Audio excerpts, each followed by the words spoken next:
do to strengthen our community through this show. And so, all right, depression. When we hear depression, Pastor D, what are we thinking about when we hear depression? What is that?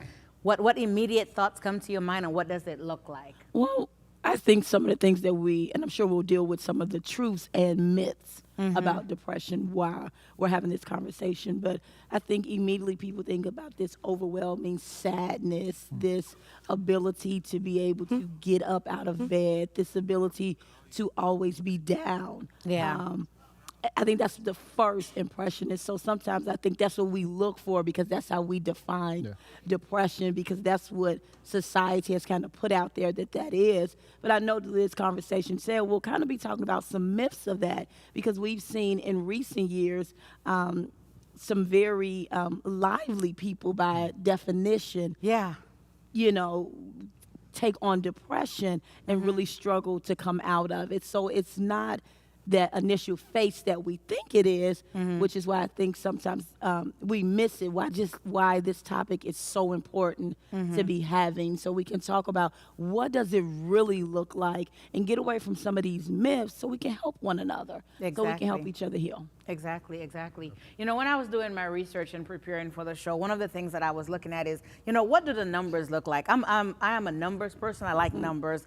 It says 1.5 million Americans experience depression, and those were the numbers in 2019, and that there was a market rise in during COVID of more cases of depression. But they said out of those 1.5 million, more than half were young adults and adolescents. Wow. So that's like really scary numbers. And so I was looking at numbers in the church, like how many people in the church then experience depression? And one of the things that I saw in there is 40% of churchgoers experience depression or have feelings of isolation. And so that's some real scary numbers I kind of wanted us to talk about here today. And I know, Vic, you are our special guest today, because this is something that you have experienced. Can Definitely. you tell us about, your story as it comes to depression? I think the first time I was here, we talked about childhood hurt. So when I linked my depression, when I traced the roots of my depression, it for me extended back to my childhood, and I wasn't able to identify with it until it smacked me into my face, dead in my face, and I was overwhelmed, and I spiraled kind of out of control, and I settled into my depression, and I couldn't get out of it until my daughter, in essence, saved my life. Yeah. So I think that childhood or depression in adults aligns itself with the numbers that you mentioned, and the fact that more than half of it lies in adolescence. Yeah. And, for me, that's the breeding ground for depression, because you got to think about it. At that time, that's when you're really trying to identify who you are. And for me, I connect depression to identification, self-identity. When you don't know who you are, when you can't relate to yourself or the people around you, you have that isolation, you have that lack of awareness, and it causes this lack of harmony within yourself, and it just spins you out of control. And then you fall into whatever your state of depression looks like, you fall into that area, and then hence you have your depression. Yeah, that's such a good point, because I think at some point or another, everybody feels a sense of being depressed, right? I think everybody, and so when we look at the symptoms, according to the DSM-5, it says loss of concentration, decreased energy, loss of appetite, sleep problems, either sleeping too much or too little, slowed thinking and movement, diminished desire to do things that you normally do. Depression can last days, weeks, months, and even years. Yeah. And so, Liz, you work with adolescents a lot, adolescent boys. Is this something that you've seen in young adults? As Victor mentioned, how it started in his childhood? Yeah, and I would definitely even go earlier than adolescence, especially these days with a lot of two-parent homes or single-parent homes. There's a lot of parents that are working a lot, and so the attention to kids aren't there, even at younger ages. And so I do kid coaching too, and so I've seen some around like 5 and 6 where you can start seeing some of those symptoms because they're changing, or they may be having different behaviors that they're starting to kind of notice, and it's like something's different. And so it's starting a lot earlier because there isn't as much involvement, conversation conversation with the kids to really kind of see where this is. But definitely, I see it more also in our adolescence. It looks like at times behavior because no one has really identified it or got the right services. So, looking on the outside in, it just looks like either there was drawing or you might see some behavior things going on. So it's hidden under a lot of those things I'm noticing also. Wow. Yes, ma'am. Wow. So Vic, just like Dr. Liz said, going to your childhood, because you mentioned that's where you traced Yeah. your depression to. What happened in your childhood that caused depression? Again, like Dr. Elizabeth just mentioned, being alone a lot of time. You have a family, and my mom is here in the audience, and this is always something that I enjoy sharing with my mom because we went through a lot of these things together, and she suffers from depression as well at times. And again, but having my family there physically, I didn't have my family there emotionally. They were all going through their own trials and dealing with the world in their own way with drug abuse and alcoholism and just being in the streets and dealing with violence and stuff like that. So at 5 and 6 years old, I was definitely on my own emotionally. Again, had my family there, but they were all dealing with their own demons and their own problems that there was no attention paid to Victor. So from 5, 6 to 10 to 12, I'm navigating through life by myself. So you miss some nuances that help you in your development during that time while you're trying to figure out this big world and this big thing called life on your own. You miss some things. So again, when I thought that I had things figured out, I realized, or I get something that tell me that I don't have it figured out. And that's what caused my mind to start thinking and fall into these pitfalls because I thought that I was okay. And I missed certain triggers or certain elements that would help these things surface up. And so again, you fall into the state of depression. And again, it's a lot about being alone. And even as an adult, because you feel like some people can't relate to you, or do you have somebody that you can trust to talk to when you're going through these bouts of depression? So a lot of it is the isolation, and it definitely for me starts back around 5 or 6 years old. Yeah, and just to add to that, I think it's important. Education is so key because it's happening at an earlier age. If we don't educate parents, if we don't educate even our youth, because they're smart too, teachers, everyone that's in contact with these youth or people about depression, understanding, there's mild, there's moderate, there's severe symptoms of it. And so if we're more aware of what mild depression looks like, we can break some of the stigma that's behind it and really start like addressing it as it is and making it where it's more normalized to talk about these so that we could address it earlier so it doesn't lead to the different severity because it's not being addressed earlier. Exactly. That's such a good point that you made, normalizing talking about our mental health, because there's still stigmas. And I think particularly in the church, stigmas about having mental health, concerns, which includes depression as well. Were you about to say something, Yeah, I was Pastor going to D? say something too, because he even spoke about even as a child feeling lonely, even though he had his family. And in our society today, we're so busy. We're so busy.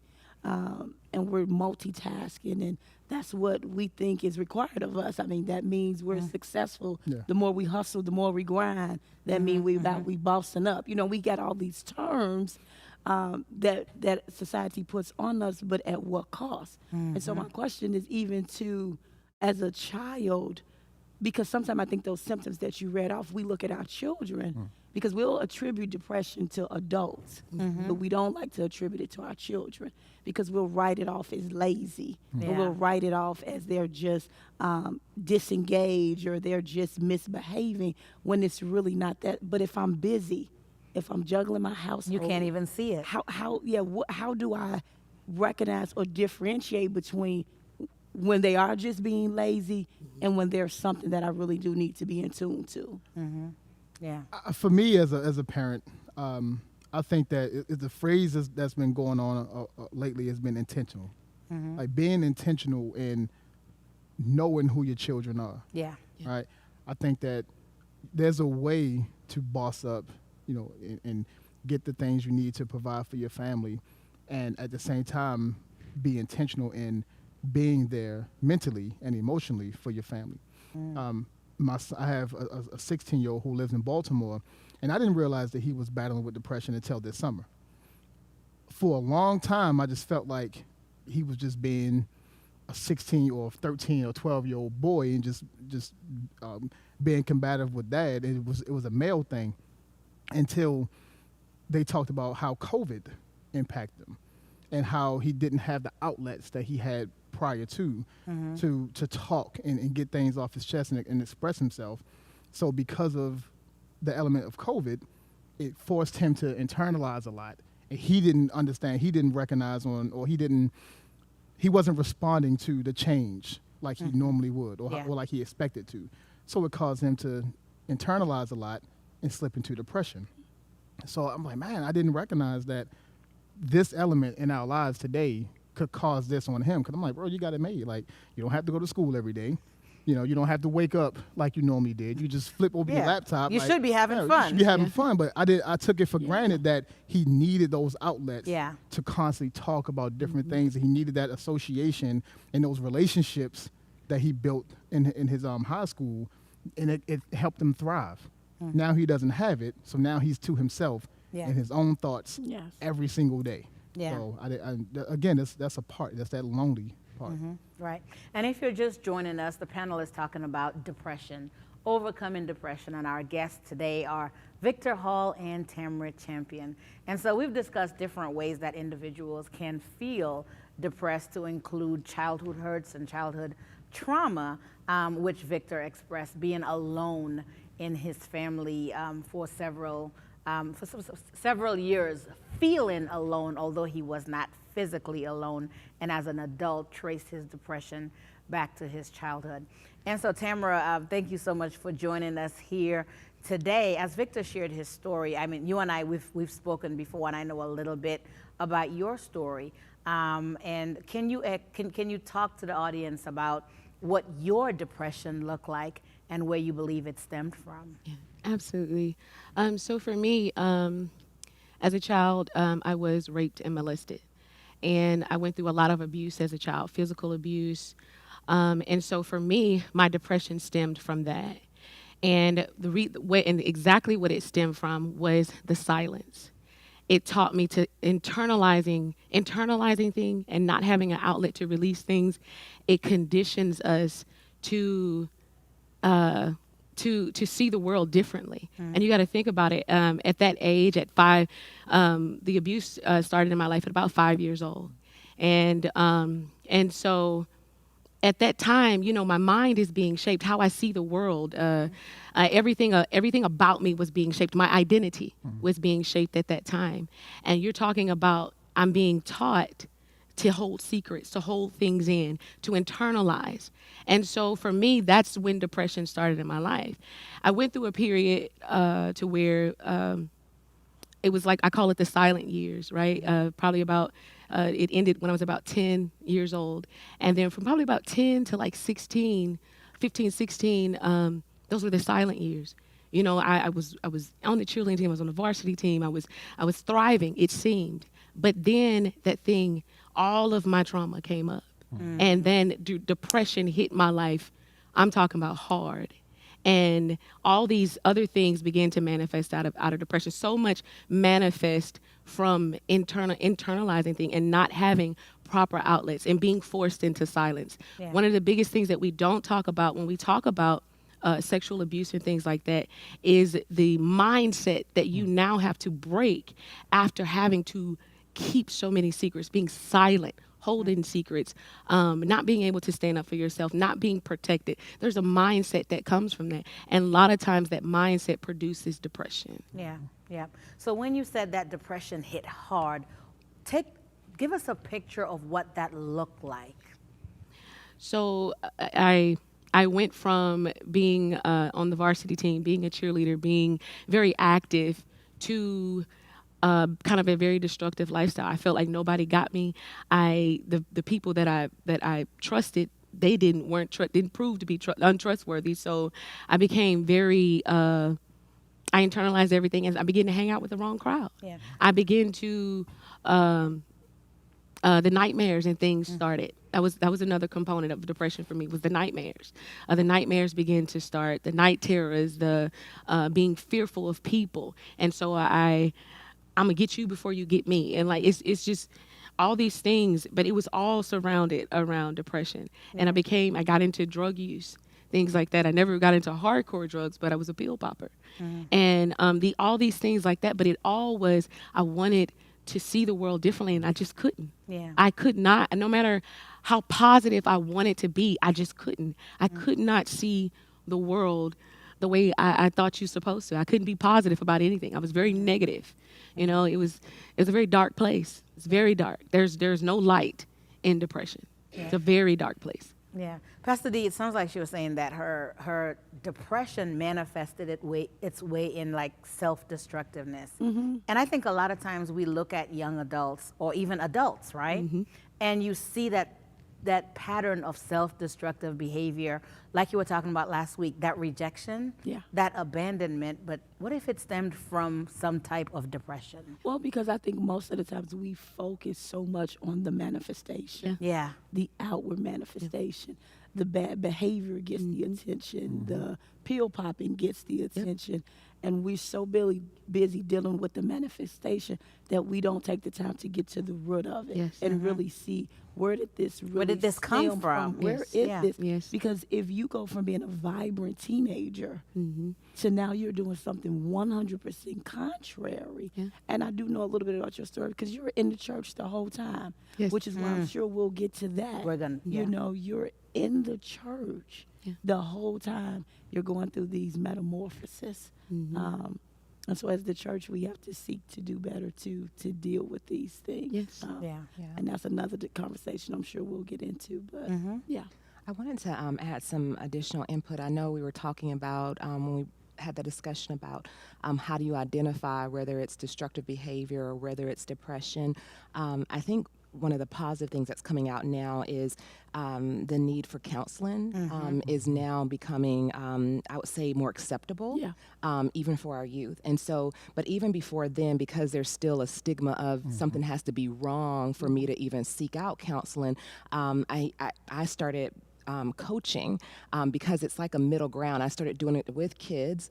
And the reason why I started is understanding it's more of a preventive method, right?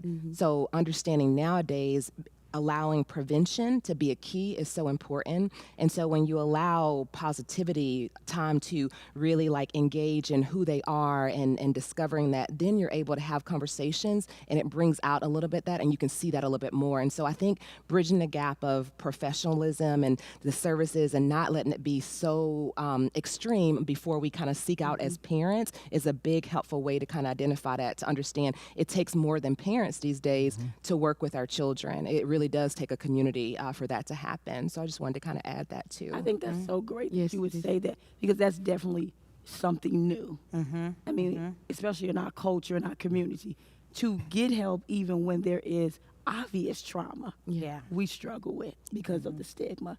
So you're saying to do preventative before there's even something wrong. That's definitely a journey, I think, as a community and the culture that we're certainly on that hasn't always been there. Because as Tamara said, you know, the whole thing of secrets. You know, we all grow up with, you know, what go on in my house, stay in my house, and, you know, some of that. And that goes with our mental health too, you know, and when we and the stigmas, and the silence, because most of the time in our households, at least in mine, you know, children are to be seen and not heard. and not heard. So once you've been silenced since you were a young toddler, how do I know there's an outlet for me to? Where's my voice? Because I've been trained from youth that I don't have a voice, and I think that contributes to it. And I'm pretty sure there's parents listening now who might be wondering, you know, where do I start at, right? And so I think it's important to make routines in households. And that may be as simple as, you know, us saying, at a certain time, we're going to sit down and we're going to just talk a little bit, or we're going to go outside a little bit. But just making that time a priority, where we start like putting times for us to have conversations. And it might even be like stimulated conversations, right? Where we pick cards, because sometimes we don't even know how to start those conversations. But maybe having engaging cards that parents can go over with their kids. There's a lot of resources available when you look under depression, and just maybe looking under fun ideas to address it. And those are just some other takeaways that parents can start doing to start that discussion now for their kids. And definitely as a parent who has struggled with depression, I think it's important to have those conversations with your children. One of the things that I started doing to make sure I was aware of the signs is I talk to my kids. I'm in their face. And I think as parents, we have to be more in our children's face.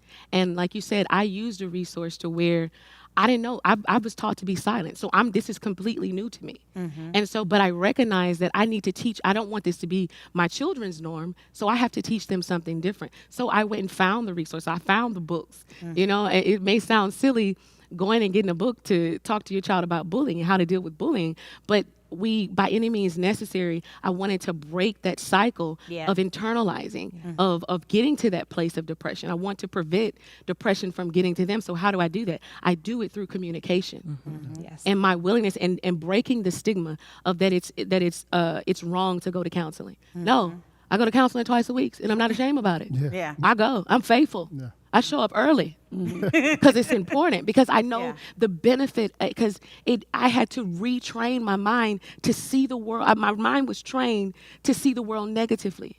And that's what depression is. Depression is seeing everything negative, seeing everything from a dark place. But we have to get to the place where we're willing to do the work, when we want to see things God's way. That's part of it. God and counseling go hand in hand. They go together.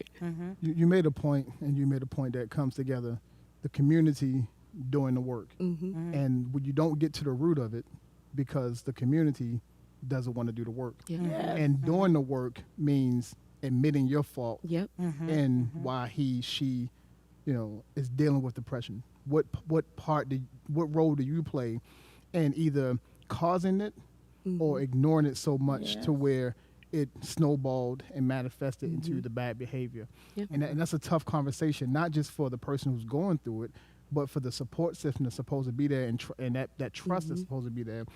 What role did you play in where I'm at?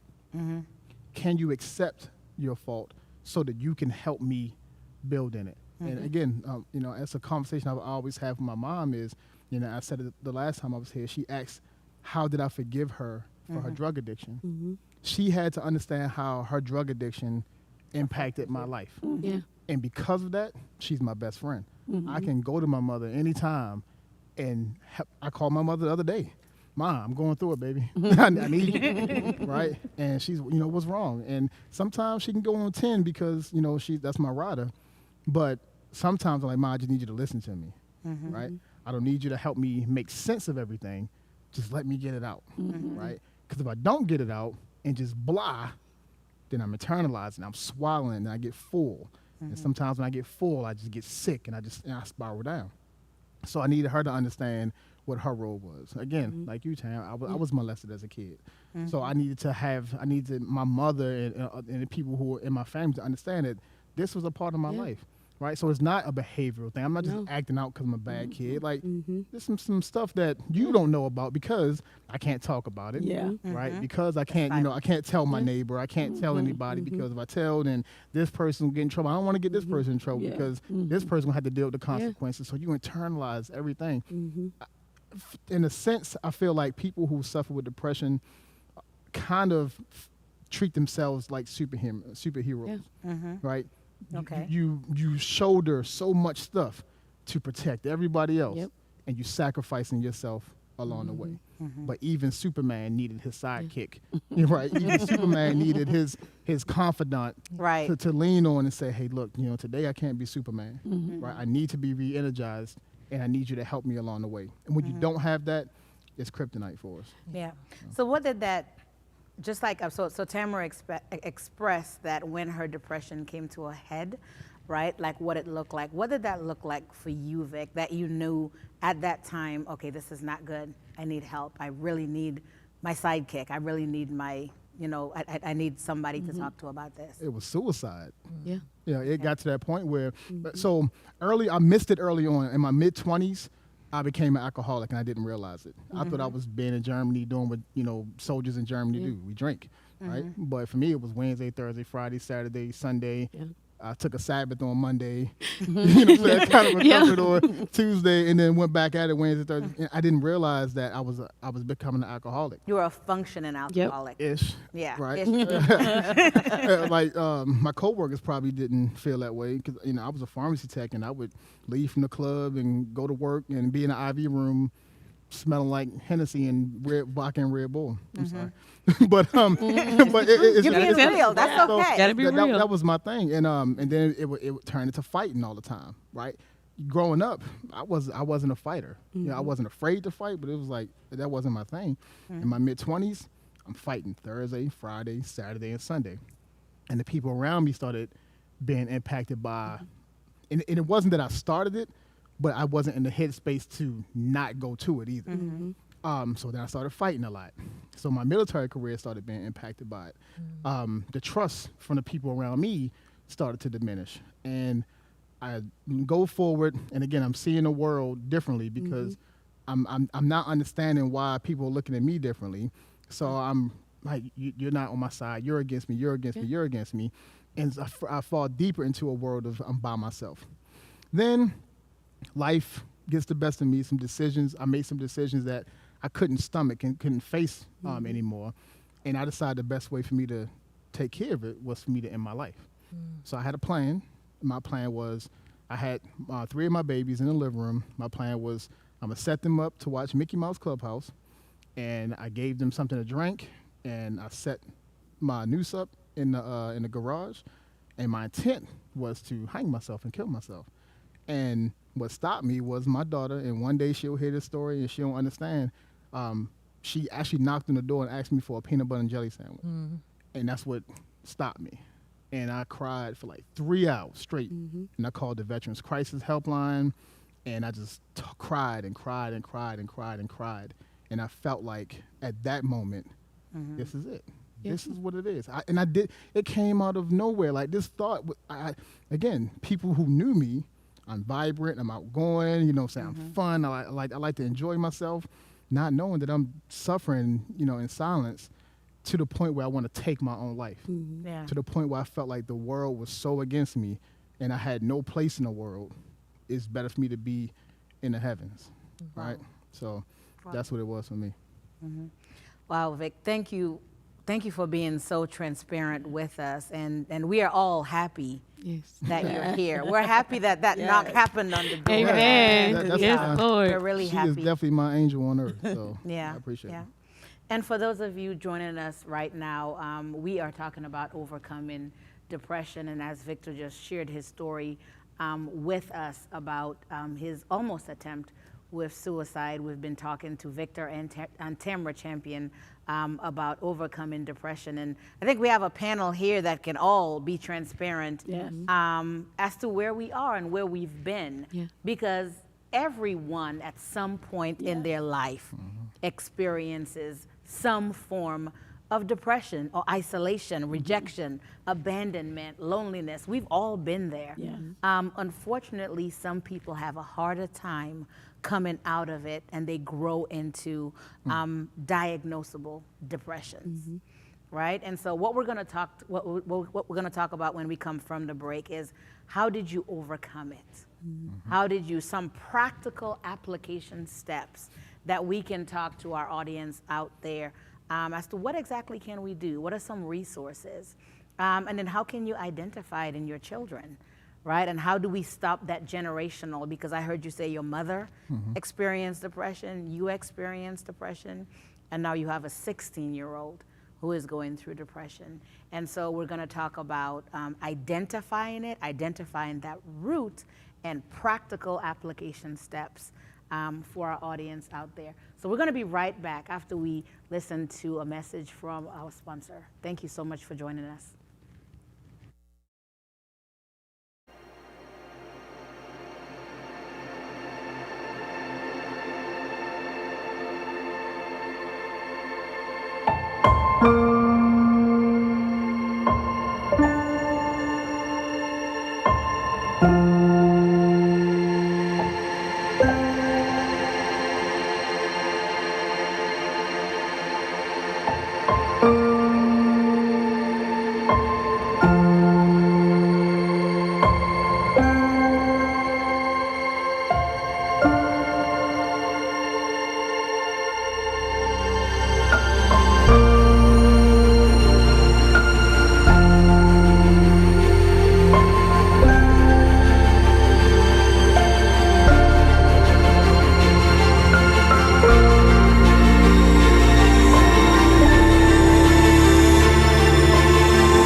Thank you so much for joining us for Overcomers Talk. I'm your host, Minister Carrie Ann's Moore, and we are joined by an amazing panelist, our co-host, Dr. Elizabeth Jennings, as well as Pastor Damietta, and our guest, Tamara Champion and Victor Hall. We've been talking about overcoming depression, and Vic just shared his story of an almost suicide of overcoming depression. Vic, again, thank you so much for sharing. And in the break, Pastor D, you were saying that I'm looking at him. He's so vibrant. He's so successful. It's like it doesn't have a face. Yeah. You know what I mean? Depression has no socioeconomic boundaries. It has no race or ethnicity. Right. It has no gender. It also has no age limit. Yeah. Right? It doesn't care if you're in the church or unchurched. Yes. You know, anybody can experience depression. In the break, Tam, you were sharing that you two had a near-death experience. Can you share that with us as well? Like Vic, I had gotten to the point where the things that, we say, oh, I got to keep living for my children. I got to keep living for this person. I got to keep living for this reason. But for me, it got to the point where it was so bad where none of that was enough. Yeah. And as much as I love my children, they are my life. They're everything to me. As much as I love them, the depression got so bad that they weren't enough. That I felt like me being gone, their life would be better. And that's the lie of the enemy, because nobody can love our children the way mama can. You know what I mean? Yeah. And so it got so bad. For me, the thoughts were so consuming that I wasn't enough, that I would never be anything, that my ambition and all my dreams and all my hopes, that it would never be enough, because somehow I was always robbed. Somehow it was always taken. I was never going to get it. And there was just no point in me living. And so I slowly began to cut myself. For a couple of days, I just began to cut my arm. I just began to cut. I began to cut. And being churched, I knew to call on the name of Jesus. So I'm trying to call on Jesus, and I couldn't get it out. Yeah. But then that final day when I was about to end it all, I was sitting there with the knife, and I was at my wrist. And I remember thinking, Jesus, if you don't do it, Jesus, if you don't intervene, I'm going to hell. And I mean, that was my thinking, And just in that moment, I remember the peace of God just flooding me. I remember my baby cooed, and that's how recent. Yeah. That's how recent this was. Jesus. My baby, I have a 15-month-old. That's how recent my suicide attempt was. Wow. And I began to, and from that moment, I realized, okay, Tam, we got work to do. Yeah. We got work to do. We got, you can't be here. We got to figure out how to get up from here. And I literally got online, and I began to do the research. I began to do I'm a researcher by nature. And so I began to do the research. Yeah. I got into it with a therapist. You know what I mean? I realized that church wasn't enough. Being in full-time ministry, being in church every day of the week was not enough. There was work that I needed to do on the back end, because my mind needed to be retrained. Yeah. sometimes the scripture tells us that we have to transform. We have to transform our mind by way of the word. You know, let the mind that is in Christ be in you. The word tells us that. But that also means that there's work outside of the four walls of the church, outside of the preaching and the teaching that we personally have to do. And that's what a lot of times we run from. We run from the discipline. When you suffer with depression, one of the biggest things that you have to have is discipline. You have to have discipline to because it's hard. It's hard work. It is not easy. It doesn't, like we said, it doesn't just go away. Yeah. You don't just wake up one day and you no longer suffer with depression. You have to do the practical. You have to do There's the some practical. things that you have to do in order to address the depression. And I think that's one of the things we definitely want to convey out there. That, I mean, prayer is excellent. God can do anything. But it has to be more than prayer. When we talk about, particularly major depressive disorder or depression that is prolonged for months and years and even weeks, that there's some practical steps, practical application that we have to do. Just as if you have COVID, there's some medical things that you need to do to get over it. You can't just sit in your bed and pray and say it's going to be done. You're going to have to drink a little chicken soup, and take some pills and so that you can get better, right? And so Dr. Liz, hearing this conversation, again, I know you work with adolescents a lot. What are some of your thoughts that Vic and Tam just shared? And so just to pull back a little bit, so I work with adolescents, but I also did a lot of work with veterans for the military who were dealing with post-traumatic stress disorder and those type of things also. So a lot is going through my mind because I think what we're hearing is initially our mind goes to the physical manifestation of what depression looks like, the behavior outbursts, the things, someone maybe being too busy and things like that. But I really wanted us to take some time to talk about the emotional sides of what that looks like. And maybe we could even have our guests maybe just talk about that a little bit, and then I can kind of add some insight. If you were, Vic, to discuss the emotions that you felt, what were those emotions when you were in those periods of depression for you? Being worthless was a big one. For me, that is the thing that I fear the most, is not being worth something to the world, right? It's not about me or my mom or it doesn't just stop there for me. So for me, it's whenever I started feeling, well, you're not good enough, right? Or again, you're worthless. You make a mistake, and you're stupid. Whatever that feeling or whatever that word is for the day or for the moment, it all went back to feeling worthless. And even with being molested, it was you're worthless, right? This is what this person thinks of you, right? When I got jumped when I was in high school a number of times, got into fights in high school. Why are they doing this to you? Because you're worthless. I used to tell my mom all the time, like, they don't want to be my friends. In the back of my mind, you're worthless. So that's something that constantly reoccurred to me, was that you're not amounting to the worth that you think that you are, or what you feel like you should be to the world. So emotionally, it's just constantly just feeling of, just this lack of self-worth, right? And then that was the activating thought that led to whatever I did after that, right? So typically that's where it starts for me. Yeah, and I think that's so important because what we heard initially is the over-involvement in things, right? Being busy, but we can mislabel or miss depression because we see that, but we really don't see or hear what this person is really feeling. And so thank you for sharing that about those feelings of not being worthy. When we think about low self-esteem that a lot of our adolescents experience, even though you may be on the cheer team, you may be on a track team, you may be on the basketball team, you still could be feeling these underlining feelings. And so I just thought that was important for us to always, and as parents and even as adults, and even if you're trying to assess yourself to understand, am I dealing with this, it may look I've had my periods of depression also, and I was very professional with it, but it took everything to get up in the morning. It took everything to activate that. And so just understanding if you're struggling with that, if you're feeling that it's taking everything, for you to show up, then it's okay to reach out. It's okay to talk to someone. It's okay just to have a conversation, to communicate what's going on, because you may not know what this underlining thing really is. Yeah. What about you, Tamara? I think one of the biggest things was rejection.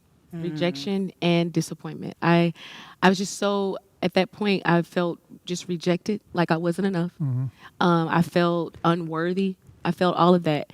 But for me, the biggest one was disappointment and rejection. Like those were, it's just like I look back over my whole life at that point, and all I saw was disappointment and rejection, from the marriage. Depression got bad when I went through my divorce. That's when it just was it went from just a couple of hours, I might be in a bad mood, or my mood would be off. I'm still able to push, and I'm still able to take care of things, get things done. And then it went from hours to days, and then from days to months. And the more and more disappointing things, and disappointment keeps coming because you can't show up.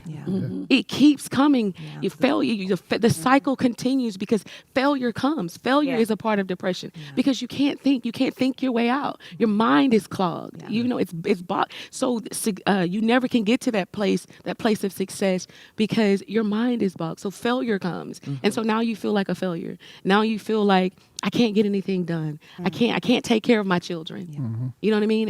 And I'm alone. I'm by myself. Like me, I don't have the luxury of receiving child support. So it's all on me. Yeah. It's all on me. And so when things wouldn't work out, or something would fall through, or we would get evicted, and something like that would happen, now depression would hit me hard because now I feel like a failure. I feel like I can't take care of my responsibility. I can't show up where I need to show up. Yeah. Because no matter what, and it just. And I could never figure it out. I don't care how hard I prayed. I don't care if I fasted. I don't care what I did. It wasn't enough. Yeah. It was not enough.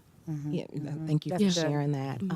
What I hear a lot, and I think what I'm hearing from both of these in regards to certain things is, whether it be it the veterans, be it youth, there's this feeling of numbness that appears. And, underneath that numbness, you'll do anything to feel. And whether that is good or bad, or pain, or you're looking to feel. And so that's the worst feeling in the world because, this is your body. So people describe as being in a shell. And so to have, this shell and feel empty, you're striving, but inside the emotions, you're not able to feel or regulate that. I think by us talking about that, that's the biggest thing that's coming to mind. When you're dealing with that, what are the practical things that you could do to address that? What are the practical things that you could do to kind of help with that? And I think it starts with the first thing we just did with this is not just looking at the surface symptoms that we're talking about, but really asking those questions about the emotions, because what you'll notice is it's a false thinking, it's false thoughts, it's irrational thinking, but you yourself don't recognize it as that. But it's not until you start talking about it and then like seeing it on the outside, writing about it, getting it out, even recording it, that you could start to like listen back, and it's different because you're able to say, that's really what was going on. And so as a starting practical things, that's probably to me the very basic of what I feel has helped people that I've worked with before, whether it be youth, whether it be veterans that I work with, is getting them to be able to get those feelings out without judging it so that they can actually hear it. So they could actually talk about what their response is to what they're hearing, and given that self-reflection is a very key starting point. Definitely. One of my things for me is I refuse to be defined by a noun or a pronoun, right? So I'm not going to let a person, place, or a thing tell me who I am or what I can do. Or if me suffering from depression, if I'm weak, right? So I had to, again, get back to identifying what is a part of me, right? So I had to understand that first. And the more we run from it, if we're suffering from mental health, the more we run from it, it doesn't get better. And we talked about that. That's kind of what we talked about on the break. It's not something that I can wake up and say, okay, I'm healed. Right? I know I have depression, so now I'm good now. No, because there's going to be subtle things that kind of creep back into your psyche that will blindside you, and you'll fall right back into it. So I had to recognize what was causing me to fall into these places, and put things in place that if I feel it coming, what do I need to do?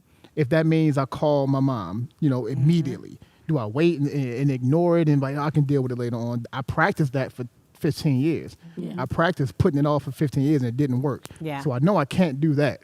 So I have to say, okay, I didn't talk about it for 15 years. When it's coming, I need to talk about it. Yeah. Right? So Yeah. like we mentioned earlier today, I battle with it constantly. I had 3 days ago, I dealt with it. And the moment that I felt it coming, I picked up the phone. Right? I picked up the phone, I had to get it off my chest, and I didn't stop there.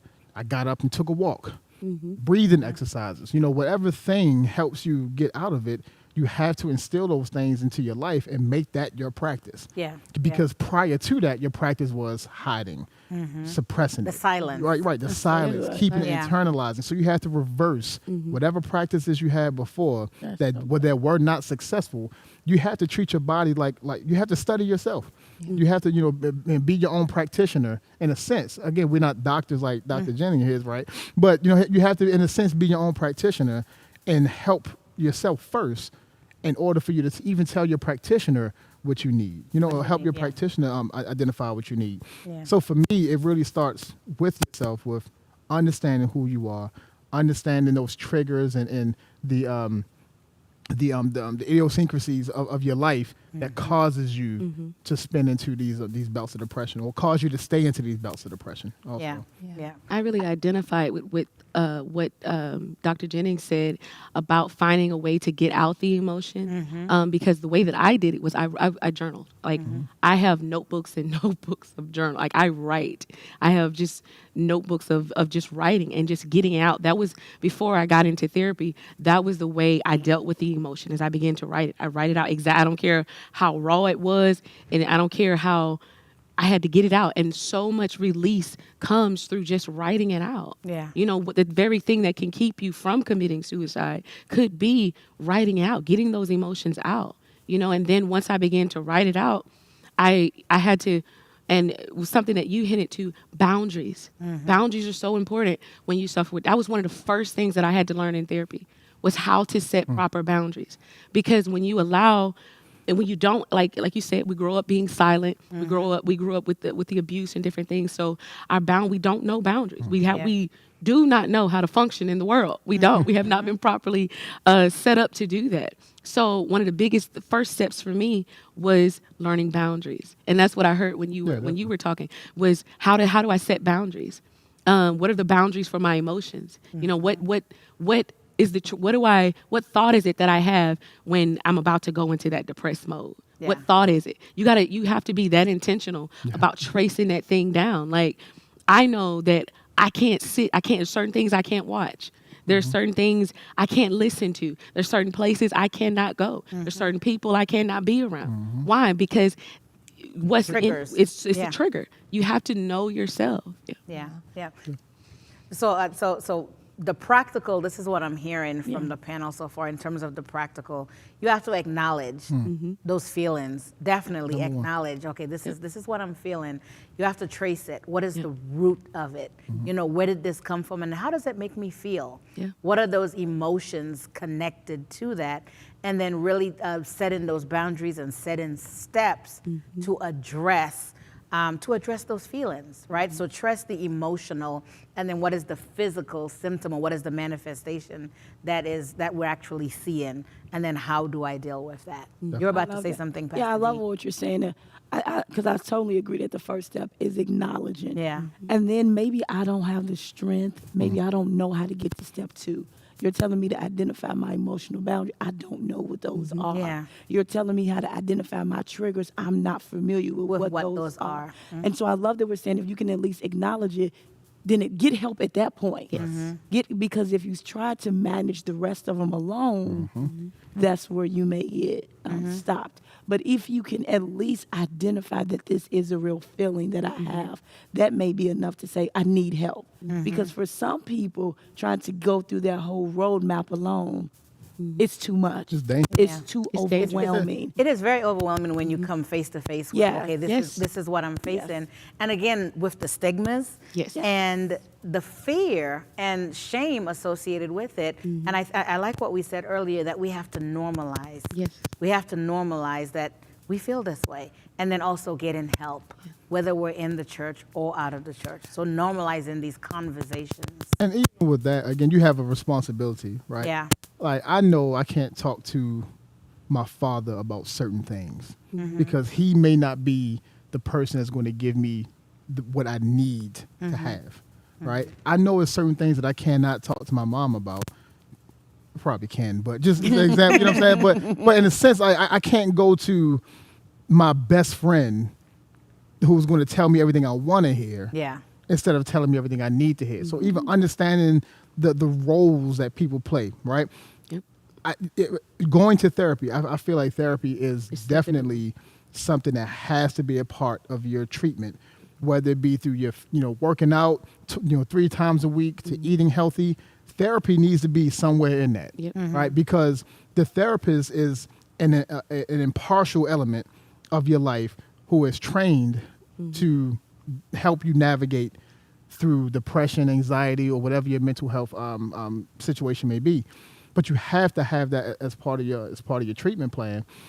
But again, even if you want to have a talk to a friend, you can't just go to anybody. You can't go to any therapist, right? Let's be honest. That Like part. you have the right to move around from therapist to therapist until you find that one that's really helping you get through it. Just because you start off with this therapist today doesn't mean you have to dedicate yourself for the next 5 years to this person who's not being helpful. If you realize that this therapist isn't being helpful in your treatment, then you move on and you find another one. You have to find that place, that comfort zone, or even uncomfortable zone in your life that's going to help you actually propel to being healed or be able to deal with it better moving forward. Yeah. Yeah. I wanted to share something. I think those are some very valid points that you guys brought up. I'm just thinking about the person who may not either have the funding for therapy, or they may be watching this and needing a bridge Yeah. to be able to even make that decision. They're recognizing that they're dealing with depression. They acknowledge that they have this. Something that I heard you say or talk about is understanding, to me, a concept that you can kind of research and look up is mindfulness. Yeah. Yes. That is, something that, I'm trained in and I studied, but it was very helpful for me with dealing with my own depression, because it took me a minute to get therapy myself.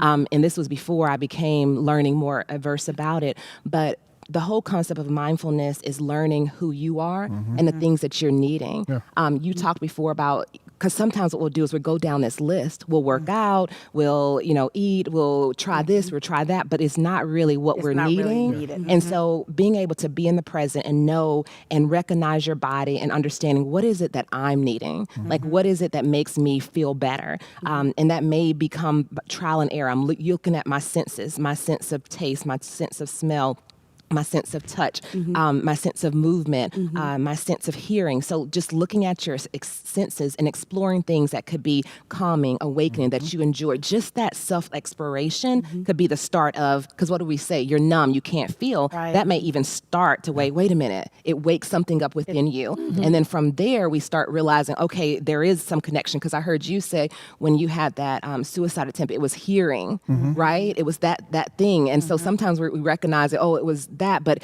even the senses of what those sounds do that matter. So it could be, playing the things that we know that work for us and getting to know ourselves. That's such a starting point for people who either may not be able to have access to service or who might just need a bridge to say, how do I get from being at this down point to like the bridge to getting therapy? And so I just want to kind of talk about that state of it as a practical step in between acknowledging. That's good. And I think another practical step that I'm so pushed right now to share is that part of you overcoming depression may be being on medication for a while. Yeah. Yeah. We have got to destigmatize that. I was on medication for 6 months. For 6 months because I have a chemical imbalance. Chemical impact. Right? You're talking about my whole upbringing was seeing the world negatively. And sometimes to save your life and to learn how to function in the world properly, you may need medical assistance. Yeah. I praise God that I'm no longer on medication, but that was a part of me overcoming, was saying, you know what? I know this is seen as crazy. I'm a believer. I believe God is real. I believe in His presence. I hear His voice. But I need help. I need some other assistance. Yeah. And I submitted for 6 months to being on medication. And now I'm no longer on medication. But it was when that suicide attempt, that was the next step for me. Like, okay, I can't manage this on my own anymore. Yeah. You know what I mean? I can't manage it. So I immediately went and got into therapy. And the therapist began to talk to me about medication. Yeah. Yeah. And- so you and had I- to go through that I process. did. I did. Yeah. I did. Yeah. Tam, thank you so much for Yeah. sharing with us and being transparent. And I feel like we can talk about this for a whole other hour because I know somebody out there, this has blessed you and this has touched you. And so if you're out there and you're struggling with any form of depression, whether it is a few days, a few weeks, a few months, if you feel isolated at all, if you feel rejection or abandonment, I want you to know that there is help for you. Reach out to us here at openfireif.org, openfireif.org, and I promise you somebody will return your call. Somebody will send you an email. They will reach out to you. You are not alone. We don't want you to go through anything alone. So reach out to us here at openfireif.org and just go ahead and contact us and we will reach out to you. We will connect you to a resource in your community. All right? Pastor Damietta, wow. Yes. This show, I mean, I just feel like we've covered so much and there's so much more to cover. Yes. Like we have to do this again. Yes. Like we have to, there's so much more that we could have just delved into. Yeah, I mean, because this is a huge Yeah, topic. it You know, is. it's so needed. And as we talked about even doing today's show, you know, life is going to continue to happen. Yeah.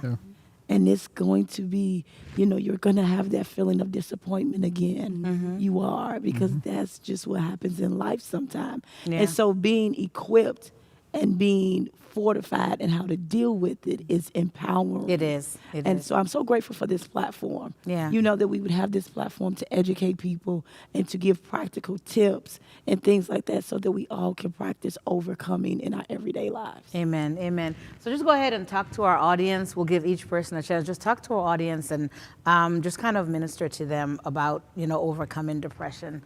Was that your closing, Pastor D? Yes, ma'am. So, Victor, just talk to our audience about how you overcame and what it did for your life. For me, again, the first step was asking for help. Yeah. All right, you have to start there. And then asking for help, I was contacted, you know, I reached out to the Veterans Crisis Helpline. I started therapy. And then I found things that helped me just kind of, you know, I deal with my depression through my dress, right? The way I dress is how I feel. So if you ever catch me, you know, slipping on my dressing, you probably want to talk to me about, you know, about my mental health. But seriously though, I had to find an outlet. So I got into theater. Right, I started writing more, and then getting invited to be a part of panels of discussion. Because again, even me talking about my depression helps me, again, constantly or identify that this is a part of my life, right? So I talk to people. I try to help people along the way in their bouts with depression. So again, I'll just say first and foremost, get help, and secondly, find your way. You know, and find a path for yourself to help you get through this bout, because again, you're not alone, but you also have to do some help or do some work within yourself along the way. Awesome. Awesome. Thank you, Vic. Dr. Jennings. Yeah, I think some of the key takeaways is learning to normalize the discussion around depression, Yeah. really focusing on the importance of prevention and education. The more we know, the more we're empowered to make decisions, the more we're able to have these open discussions, and the more we're able to identify when it's at an earlier point so that things can be done to address it so it doesn't get to a more severe level. And so just being able to normalize those conversations, focus on prevention, and realizing everyone has a different story. Yeah. We've heard that. And so some people are afraid because they think I may have to do this or I may have to do that. You don't know. And so just understand you're a unique individual and you deserve to get help. And so those. Awesome. Thank you so much, Tamara. I think the biggest thing that, I mean, they've said it all, but the biggest thing that I just want to say is that there's joy. There's peace on the other side of depression. And just doing the work and finding the resources and asking for help. There is joy and there's real life peace. You can wake up in the morning without the racing thoughts. And just be at peace and then just enjoy your day. Just enjoy your children. It's on the other side of depression. It's on the other side of doing the work. Yeah. So don't be afraid. I know it's hard, but you can do it. Awesome, awesome. Thank you so much, all of you, for joining us today here. We would love to invite you back. We're going to find a date to invite you back because we want to talk more about this. And I like the idea of bringing your moms. And so we're going to talk about that more. Again, thank you out there for joining us on Overcomers Talk. I'm your host, Minister Carrie Ann Zamore. Next week is Labor Day weekend, and we will not be going live on Overcomers Talk. We're actually going to replay this show next week, so you have the opportunity to share it with your friends again. Join us on September 12th. We're going to be launching our suicide as well as breast cancer awareness. We'll continue the topic of rejection, abandonment, and depression. Now, as it relates to breast cancer awareness, we're going to have an oncologist here as well as a survivor of breast cancer with us. So make sure you join us on September 12th. Thank you so much and have a blessed afternoon.